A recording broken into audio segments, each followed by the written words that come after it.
I've been revamping my live pedalboard, and I've had a chance now to use this at a couple shows, and it's been going really smooth. So I thought I'd take a moment here and kind of go over the differences between this pedalboard and the one I shot in the previous video. The main difference, if you've seen the previous video, is that I had a lot of individual stomp boxes on the ground in front of me before. And while there was some MIDI control over it, I had to memorize a lot of pedals that needed to be turned on and off, either before a song or during a song. I had notes. I had, I have my iPod, I have a set list to go through, and as I switched between each song on the set list, I had jotted down like quick notes about what to do. So that helped, but I knew there had to be a better way. And as I started getting into this, I ended up finding a couple tools that have really made life on stage a lot simpler. I have to do less now than I ever thought I would have to do.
The amps I'm using haven't changed. I'm still ABYing between these two amps and also channel switching the amps using the same MIDI products that I was using in the previous video.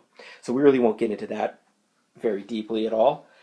Just be going over some of the new stuff that's on the ground in front of me.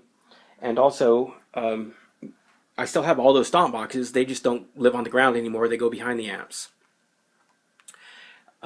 So we'll just cover the major components that have been added, starting with the disaster area DPC8EZ, which is an 8-channel looper. And what I like about this looper is it has MIDI control, which was pretty important when I started this process. I needed to have something that would fit my preset architecture ideas. So on the ground, this MIDI looper control has a manual mode. So if you're like on the blue mode, each pedal switches the first 4 loops. If you're on the green mode, then each pedal switches the second 4 loops. I don't really have to use it that way since it's not on the ground, but I take an opportunity here to show you some about what this pedal does. It also has another function where you can store presets. So you can turn on, 3 or 4 of the pedals at a time with a single stomp. And they organize it by folders and presets. So the top row colors now, the top row LEDs now indicate what folder you're in.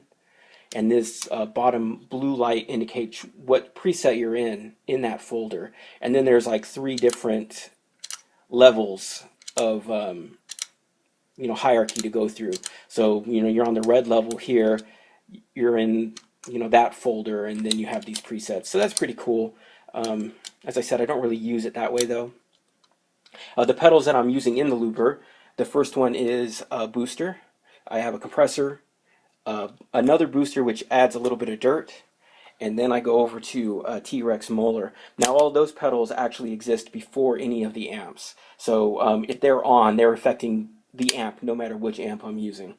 However, from there, the rest of the pedals only go to the Vox Night Train amp. And those would be the Gristle King, BB preamp, BB Plus preamp. This is an OCD clone. And then I have Strymon Mobius, Strymon Timeline, Strymon BigSky. And there's some various other little things on here that relate to the MIDI switching. These, for instance, these are the MIDI boxes that control channel switching on the amps. And also there's one under there that you can't see, which does the ABY.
Back to the pedals on the ground in front of me, I've added this MIDI controller by Fractal Audio, the MFC101. It's really powerful, really flexible MIDI controller that still gives me direct access to controlling my pedals, which is important to me. I didn't want to be too dependent on presets. I still want to have the creativity and the flexibility to take more of a direct involvement in the pedals if I want to. So the way I've set this up is the first 5 buttons are presets. So as you go through them, you can see it controls the other items on the list. These 8 switches here are directly mapped to the disaster area looper that I showed you just a minute ago, and you know, I can just turn the pedals on and off. I have 3 switches dedicated to the Strymon pedals, just bypassing them. So I have the modulation, the delay, and the reverb. Of course, when you're switching the presets down here, those pedals are going to the presets necessary for that song. This just gives me the ability to turn them on and off if I want to. Then I have a button that's dedicated just to taking me to the EVH Blue channel, which is my main rhythm channel. So no matter what song or preset I'm on, if I just want to get to that channel for some reason, I can do that. If I turn that off, it goes to the Vox Night Train green channel instantly. So I've arranged the presets in here by using the song banking mode of this pedal. So going back and forth between songs is just a matter of up and down here. And you can see The songs are titled, and once I find the song I'm going to play, I just hit preset number 1, and I'm ready to roll. And then I just jump back and forth between the presets for that song.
Well, I had to switch cameras because the iPod that I was filming on is actually also part of my stage rig, and I wanted to show that in the next part.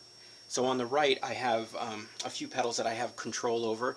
Of course there's a tuner, and that is also a mute switch. I have a noise gate. I like to put the noise gate close to the guitar. Some people like to put this after distortion boxes, but for me, I like to just cut down on the pickup noise, any hum that's coming off the pickup, and still dial it in so that the attack and the sustain of the guitar doesn't get altered. And then, of course, there's a wah, and I have a bypass switch for that wah. These pedals are in the effects loop of the 5150. I have a booster, just brings up the volume of the 5150. I have a delay pedal that also has a built-in preset, so if I hit the preset, I get kind of a fast slapback delay, just one repeat.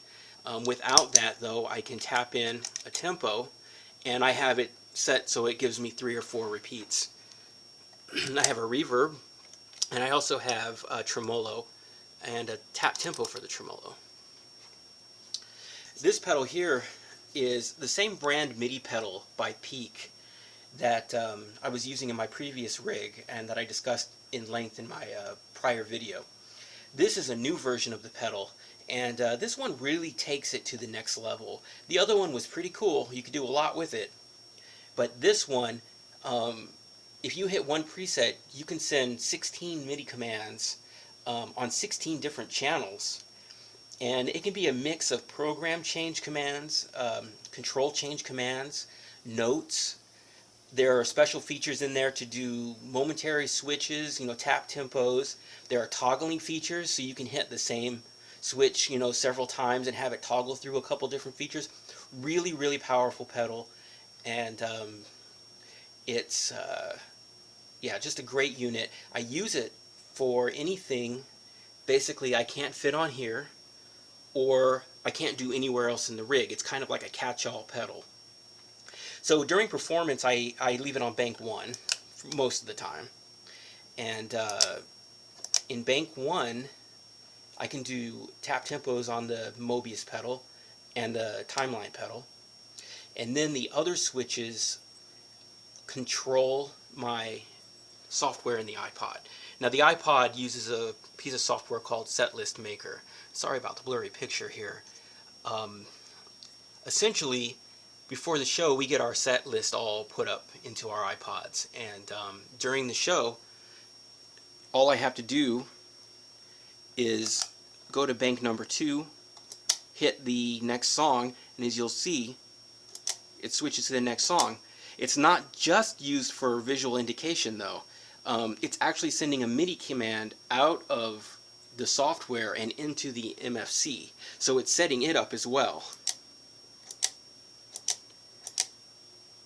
So when I need to go from one song to the next, I hit one button and it starts a chain reaction of MIDI events. It gets the whole thing set up for the next song, which is really, really cool, ready to go. So I hit that button for the next song.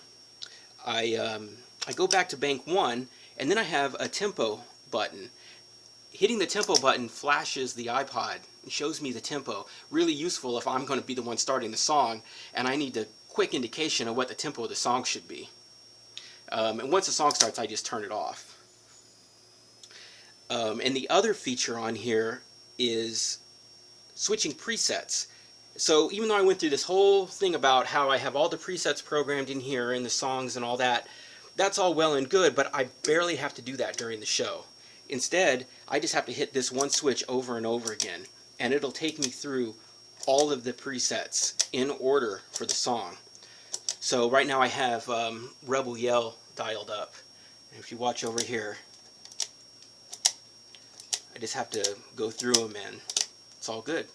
This makes it very, very easy. So, you know, this system was pretty complex to set up, but once you're in the middle of the gig, it's anything but complex. It's just super simple.